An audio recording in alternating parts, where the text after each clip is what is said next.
All right, Coach. When did you know? When did you know this team was going to be a winner? We had really good standards right from the beginning, and so it certainly wasn't right away. But when I kept seeing improvement take place, that was a big sign to me. Probably coming out of a 3-game loss and entering into that where maybe a narrative is, okay, Magic's done, that's over, they exceeded some expectations, and so when we really went for it, they had belief in one another. And shockingly, when you lose three in a row, there's not as much belief around you as you think. And so to find that kind of belief within one another, that was a really big piece to me. And so we went on to beat Tennessee that week and then a bye.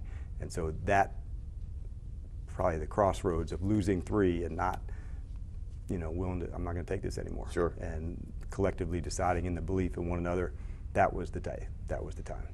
We're roughly 48 hours after your last game. Anything surprise you about the way you've come out of this, the emotions of coming out? Anything surprise you, the head coach, about how you feel about this? I wasn't ready for this time yet, and not in an arrogant way at all. I'm not suggesting that. The way we played, that hadn't been who we were, but it was who we were on Sunday. But I wasn't prepared for us not to play like we have been playing, and so I didn't go to where a loss would take us, and so that was the furthest thing from my mind in terms of the preparation and what we had. So I think that's the finality of it has hit me, and I'll get through it, but it does suck. It's a hard game to get to, and all the intensity that you'd want, and so when you don't deliver in those spaces, man, it's like, Yeah. Coming off of being a head coach, then a DC, Yep. then a head coach, you had done some self-evaluation, and you knew what you wanted to do when you came in here. A lot of stuff has worked. Yes. Really well. Is there something that didn't for you, and you go, I'm changing that next year? There'll be a lot of reflection of things that I liked, and there is a lot that we liked. I liked the process of how we went through things together. I liked how we, took the whole week to get ready for a game. We didn't look ahead. We stayed into that space. So the things that I would like us to see different, I'd like us to create more takeaways defensively, and we're going to work really hard to do that, whether it's by forcing fumbles, recovering them, just to give the offense more possessions, We'll be more complementary and even stronger when we do that, but that's one thing that has to be better. A lot of guys call this a child's game with a king's ransom. You're supposed to have fun. Yes. How much fun did Dan Quinn have this season? Yeah, so much fun, man. Like, as much fun as I can remember in a long time. Like, seriously, like, I've been coaching for a long time. This is as fun a team to coach as I can remember and be a part of.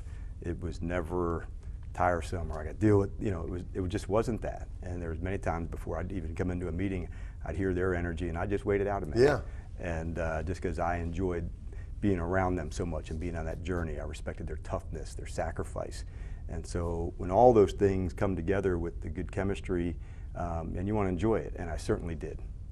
You said you sit outside meetings sometimes. What were you listening for? Their laughter and connection and just enjoying their brotherhood together. And so me being, waiting it out for one more minute, while they were having a good time going through it, I thought those are moments that as a coach, you can't force it, you can't buy it, but when you hear it, you know what it looks like and what it sounds like. And so that's why, like, for over 30 years, man, this is definitely one of the most enjoyable teams I've ever coached. And you've heard me say our floor has grown, but we're nowhere near where our ceiling is going to be. And that lights me up even on a darker day like today. And so knowing that there is that out there for us to go chase. It's impossible, but I'm going to ask the question, is there one moment this season? I know it's still fresh, but is there a moment that you just go, that was just sublime, that was spectacular? The connection with the fans of winning our last home game here. I felt that, and I knew there were good implications that came with the win, but it was different because I felt the team and the city and the bond of that. And like looking up and knowing, all right, man, like football town. Yeah. And that made me really happy, Chick. And it gives me chills thinking about it, knowing that football town. And I felt all of it, the energy, the support. And so that was one. I was like, not just the performance of the players, but the connection of the performance and the fans and the city. And so that was one that I'll remember. Like, I savored that on my walk back in.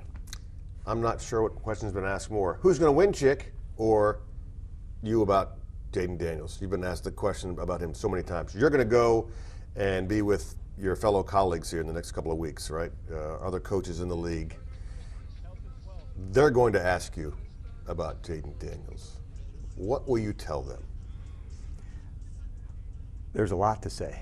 Right. And I can't keep up with new narratives and new adjectives about who he is and what he stands for, but he's so important to his teammates because of the sacrifice, because of his play, his humility, his character, all of those things.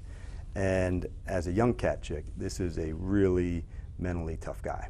And so for him at this part of his career, having that kind of mental toughness and like where he's going to take it to, it's very cool because he's made of the right stuff. And I love the process that we put around him to make sure, it's not easy to be a rookie in our league as a quarterback or any position. So we were going to make sure, man, the support and guidance that we were going to lay out for him was going to try to be second to none. And we wanted to make sure we could deliver on that for him.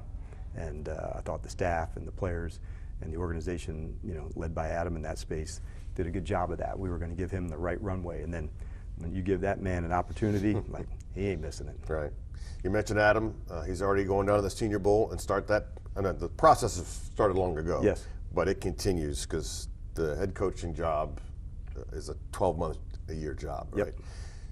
Draft coming up, all of it. What, in your conversations with Adam, what is it do you want to impress to him about who you want in this building? Yeah, and that's the good part. We've been through that and our shoulder to shoulder on so many of the decisions. So we keep coming back to commander. And so for him being there and seeing the guys live, that's a big deal. How do they practice? What do they communicate like? What's, all of those things as teammates and their toughness. And so getting a chance to see that at practice, going against other players who are the best of the best, it's really important for him to be there and for his staff.